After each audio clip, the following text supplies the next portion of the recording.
All right, so for those of you who are hearing me for the first time, my name is Allison K. Dagny, and I am a survivor of 20 years of narcissistic abuse. I am a best-selling author and a subconscious healing coach. I also have a bachelor's degree in interpersonal communication, which actually didn't help me at all while I was being abused, but now on the outside helps me tremendously. I help women who are suffering from emotional pain to stop thinking about that pain and start being present with their loved ones and their families and their friends. And I want to give you as much information as possible to help you prosper emotionally too. And if this helps you do that, I want to share it with you.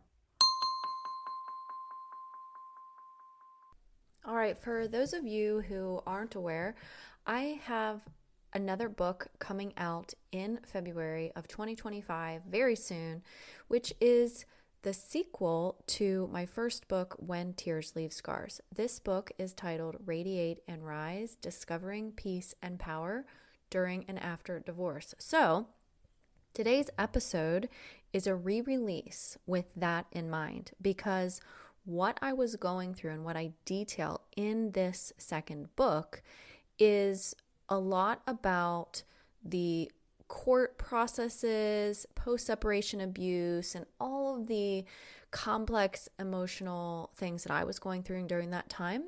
And I thought it would be really helpful to re-release this episode for you so that you can hear it with the proper timing of my book on the way out. And I also know that the majority of divorces are filed by women in January. And usually that is because most women want to get through the holidays. I know I did, without kind of putting a stain on that memory for themselves or the children or whatever. So they'll get through the holidays and then file for divorce or separation in January. So to me, this just felt like the appropriate time to re-release this episode, which is about communicating with a narcissist. So I just wanted to remind you of that. Keep an eye out. Check out my Instagram page and Facebook for more details on the book and when it will actually be released. But we don't have a formal date yet. It's just going to be sometime in February. If you've been in a relationship with a narcissist, romantic or otherwise, you know how maddening that communication can be. There are these circular, unending conversations. They may last hours. There are verbal attacks. There is manipulation and gaslighting. There is coercion and guilt. In a nutshell, communication with a narcissist is toxic, to say the least. It's unhealthy. It's completely unproductive for everyone except the narcissist. But they have one goal in mind, and that is to get their way, period. So we're not going to bash anyone here because that isn't productive to our healing. But what we are going to talk about are some common mistakes that people make when communicating with a narcissist and what you can do instead. I'm going to be talking about verbal and nonverbal communication, as well as my best tips to help you when you have to communicate with someone who's hell-bent on creating confusion and only winning. So let's dive into this. First, let's talk about the different kinds of communication. There is verbal communication and nonverbal communication, which you know. And I wonder if you know that nonverbal communication is not only facial expressions and body language, but it is also silence. Nonverbal communication can actually be not responding. Not responding sends a message too. That message is up to the other person to interpret. The reason I want to lead with this is because oftentimes we think we have to respond to everything that the narcissist says, or even non-narcissists. A lot of times we feel like we have to respond to people in general. We think that we need to clear the air or defend ourselves or fight back or correct their lies and inconsistencies or whatever it is. I know this feeling, and I bet you do too. It is a strong desire to fire back. It is feelings of injustice and anger that you must respond. But remember, no response is a response. It still sends a message. Remember, a narcissist's goal is to win. And winning to narcissists means getting a reaction out of you. Any reaction to them is a win. So here's my first tip, and grab a pen and paper so you can take notes. Number 1, and this is what I do a lot, determine if the text or the email or whatever message requires a response. So let me give you an example.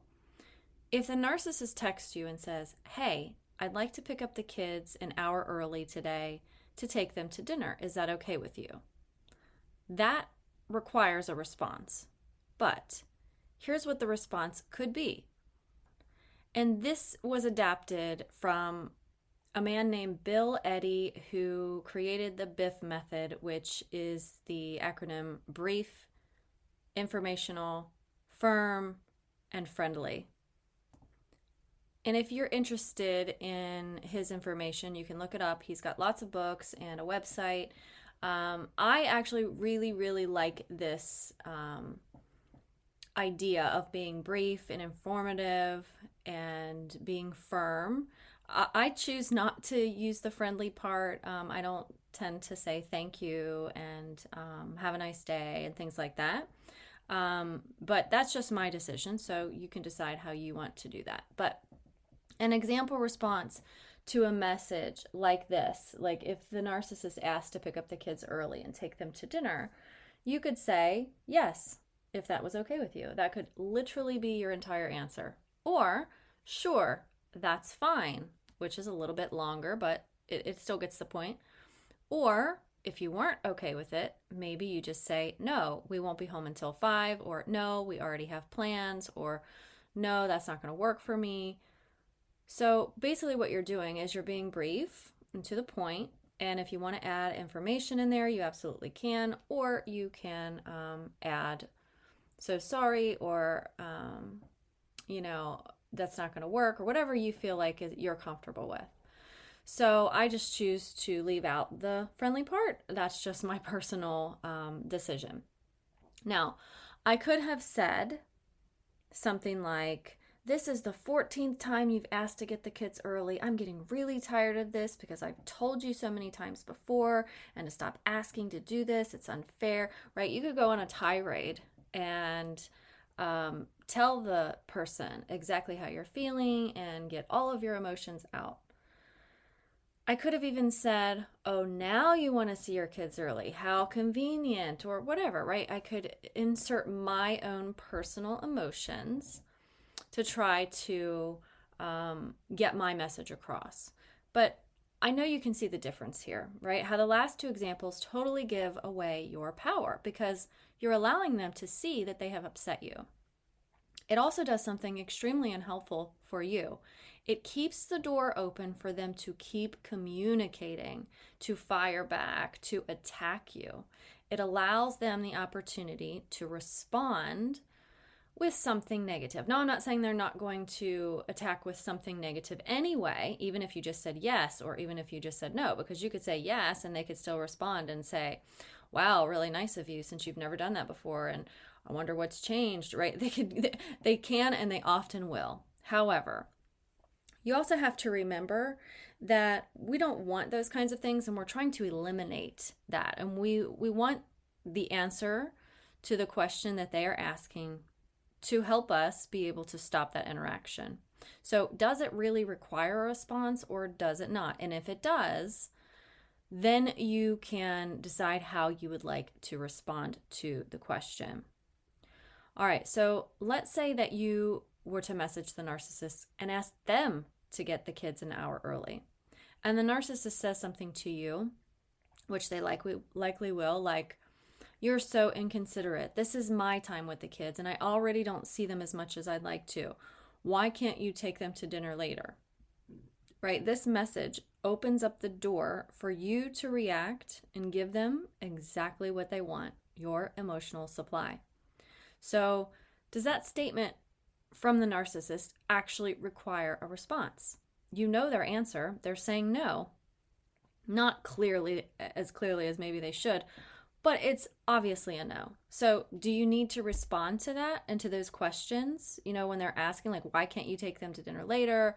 Or, if they ask you, does it really require your response? Do you really need to explain yourself or justify or ask them, answer them, get into conversations with them, right? Is that really necessary?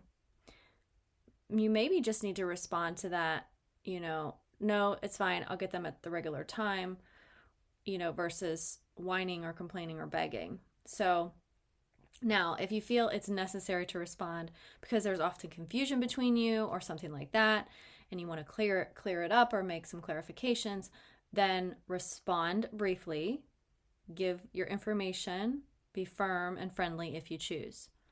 So here's an example. Sounds like that's a no. I'll see them at the regular time, right? That's it. They might reply back with some other nasty messages like, you're also such a you-know-what, or you don't even care about the kids, right? This is typical. These kinds of things are typical. You've probably heard them before. But that's also another opportunity to ask yourself, does that require a response, right? And it doesn't. So does it actually require, that's the big thing here, right? Does it actually require some sort of response here? If they make an attack towards you, do you actually need to defend yourself? Do you actually have to come back with some sort of answer or have the last word, right? Is it absolutely necessary? And in most cases, it's a no. This also helps you if you have to track these things for court or documentation for your legal situation, because if the other person is constantly attacking you and you aren't responding to those attacks, then that paints you in a very different light than what it paints the other person in. If you're just being firm and you're giving information and you are, even adding friendly tone to it, that is going to come across very differently than if you get roped into and pulled into these sort of toxic interactions of arguing and justifying and defending and attacking. So because I work with the subconscious mind, there's another piece to this that is going to help you tremendously. So when you feel the urge to respond or defend, ask yourself, what am I trying to accomplish here by responding or by defending? And write it down before you do anything. So, number one, are you trying to get them to believe you? Are you thinking that if you explain yourself that they'll finally understand? Are you hoping they'll be nicer this time? Are you holding out for some sort of change of heart? Do you think if you snap back that they'll understand how upset you are and that you're angry and then you're not going to put up with their garbage anymore? Are you thinking that if you don't fight back that means you're a doormat? Are you thinking if you let them have the last word that you'll just lose everything every single time? So I want to encourage you to really think about this. What is it for you that makes you believe that you have to respond when a response really isn't necessary? And whatever you are making that mean, try to look at other possibilities. I know that when I stopped trying to explain myself to my ex, it was very uncomfortable at first. But after a few times, it actually caused the communication to slow down and me to feel more at ease. I'm not saying it will be like this for everyone because all people are different. But when you stop and think, does this actually require a response? And what am I trying to accomplish here if I do respond? It can give you serious pause and save you a lot of emotional stress. One other little thing that I use a lot is the thumbs up or the okay emoji. And if I just want the person to know that I've seen the message, I'll use that emoji. It's essentially conveying okay, but you'll have to decide when it's relevant and appropriate to use this. If it's something like, I dropped the kids' school bags on the porch, a thumbs up can really be sufficient for that. I wouldn't necessarily use it for something that could be construed as an agreement, like, I want to switch days next week, right? You would need to make some clear communication about that.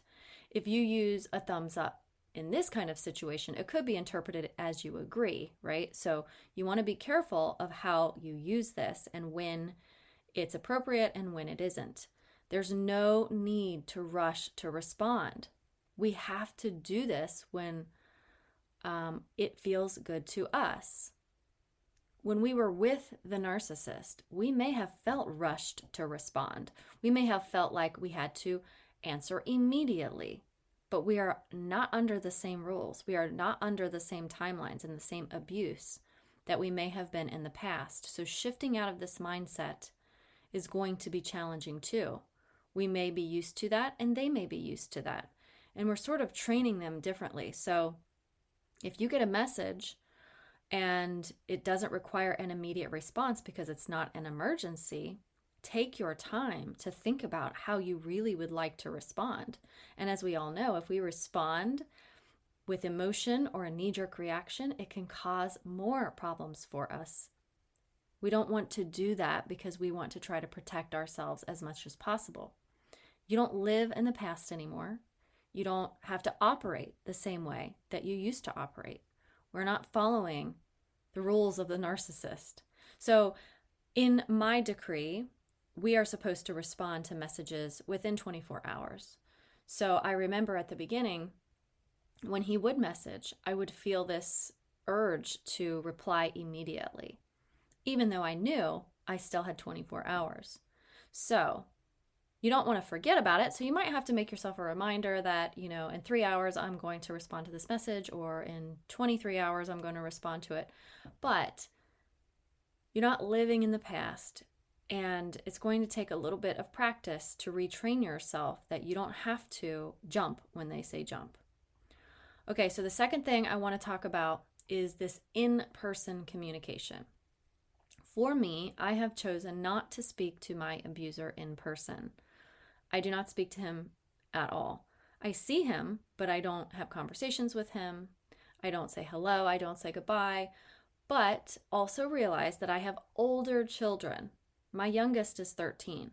So if you have younger children, this may not be possible for you. If you work with a narcissist, this might not be possible for you. So for many people, in-person verbal communication with a narcissist is necessary. So if that's you, let's talk about how to handle this. First and foremost, keep it simple. I've said this before. Less is best and more opens the door. So keep the communication basic. Keep it factual. Keep it non-emotional. And this takes practice. So don't get down on yourself if you tend to fall into the narcissistic trap of trying to get you engaged with them. It happens to the best of us, so just keep practicing. So how do you do this in person, in real time? You have to check your emotions. You have to be aware that your emotions are just signals to your thinking. If they say something that triggers you or upsets you, that is a signal to check your thoughts. What are you believing? One of my clients recently told me that her ex-narcissist came to pick up their son, and she had recently taught her son to ride his bike, even though her son's father was an avid bike rider who would ride for hours and hours per day.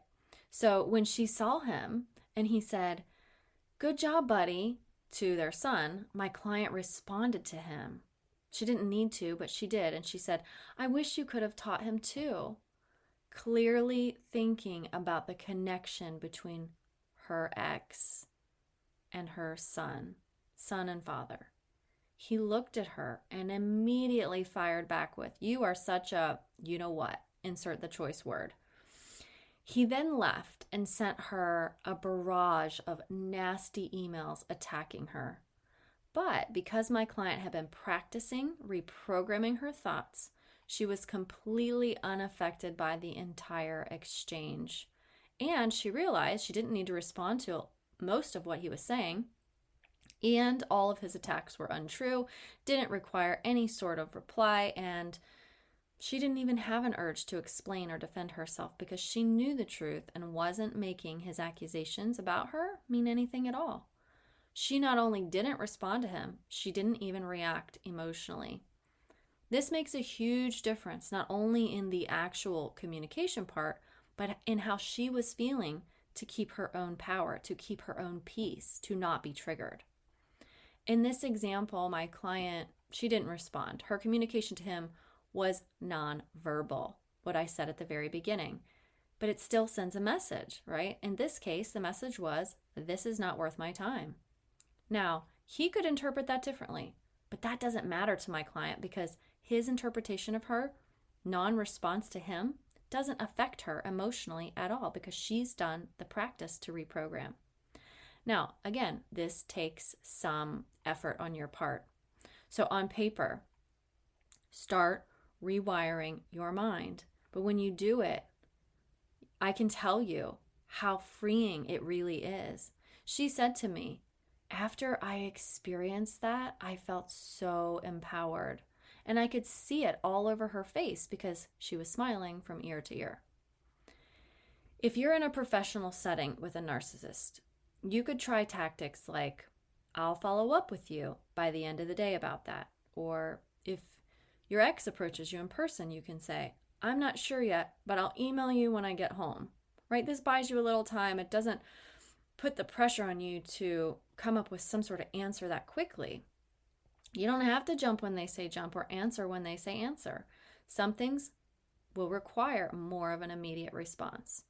But just keep in mind that most things don't. The narcissist just wants what they want right now. They want you to respond immediately. And remember, you don't have to reply now or even an hour from now. You might want to sit on your thoughts first, and that's totally okay. Just know what's required of you based on the orders from the court to make sure that you're following the rules. Okay, so just a couple of tips that I use when I communicate with my ex. I don't give my ex information about me that he can use against me. Because if you're familiar with narcissists, they will use anything and everything against you. So I try to keep my information close to home and not give him any details about my life. So just the other day, I was messaging with a friend who didn't know how to respond to her ex. He was refusing to take their son on his scheduled time, and my friend was upset because she had plans and appointments scheduled already. This was a major inconvenience to her, and she didn't know what to do. The first thing I noticed was that she told him, I have plans, and this is a big inconvenience to me. You have to remember, narcissists love to inconvenience you. They love to make things difficult for you, not easy. So if you tell them, they're going to double down on that. Of course, I'm not going to do what you want because now I know it's going to make life even harder. So keep the narcissist in the dark about everything going on in your life. They are not in a relationship with you anymore. They don't deserve the details of your life. Keep them clueless. Don't share thinking that it's going to get you what you want. In most cases, it will have the opposite impact. You've heard of reverse psychology. It's like that. You don't have to go out of your way to say what you don't want or what you don't need. Just keep it to yourself. If not, you're arming the enemy with ammunition to attack you. Be discreet. Be mysterious. This can help you more than you know. And by telling them your personal details or your wants or your needs, when they withhold that from you, they feel that they're winning and you give them the narcissistic fuel that they crave. Our goal is to starve them of that. All right, so as a recap, does it require a response for these texts and emails? Ask yourself the question, really understand it, and don't make a snap response or a knee-jerk reply. Number 2, in-person communication should be emotionless.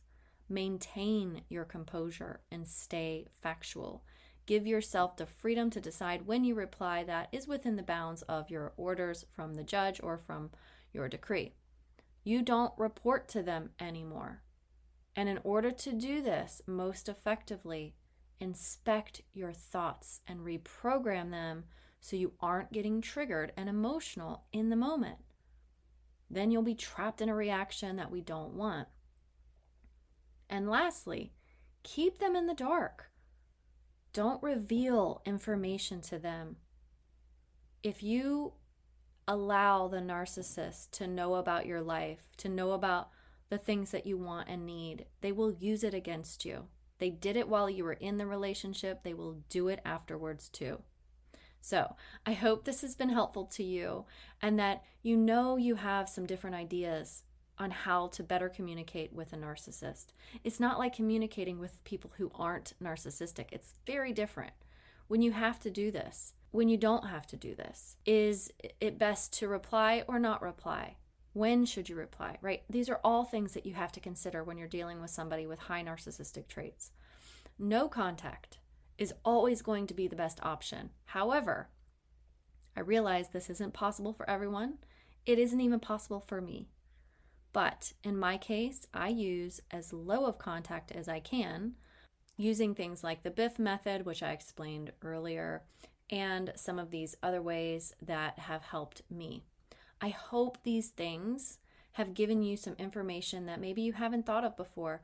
A lot of times we end up in these thought habits and behavior habits as well. When I was with my narcissist, I remember I had to answer the phone immediately. If I didn't, I was going to get verbal lashings. I was going to get guilt trips. I was going to be made to believe I was a bad person. And that bled over after the divorce, where I felt the need to respond and reply to him instantaneously. He trained me in the way that I had to respond to him. But now I have to take back the power and retrain him that I no longer do that. So another important thing that you can do is figure out what your habits are. What are your habits of thought? What are your habits of action when it's dealing with a person like this? Are you one who's constantly defending yourself when it's not necessary? Are you one who's responding immediately out of emotional reaction? Figure out what those things are and put them in check. And start changing those behaviors to help you communicate in a more effective way for you. It's not going to be helpful to the narcissist, believe me. They're not going to like it at all. However, it is going to be helpful to you. If you can figure out a really good plan to put together on how you will communicate with them, using other people's ideas, using tools that work for you, this will all help you in the long run. Thanks for joining me today. I hope this has been helpful. If you need support along your healing journey, I don't give out advice like this in my coaching. I'm just sharing this with you because it's worked for me. And when I've shared it with friends, it's been helpful to them as well. In my coaching program, we solely focus on changing how you feel and changing how you behave if that's something that you want to do. You have to remember, all of our emotions and all of our behaviors come from our subconscious thinking, the beliefs that we have that run repetitively in our mind, create those emotions, which then drive our behaviors. So if there are things you want to be feeling differently about, if you want to feel more powerful in these communications with your ex, if you want to be able to hold boundaries better, or if you would like to be able to send a message without explaining or justifying or rationalizing, then you can do that. It all starts in the subconscious mind. So reach out to me for a free consultation from the link in the show notes, and I'd be happy to talk to you about it to see if we could be a good fit to work together and if this is right for you. Thanks for being here. Talk to you next week.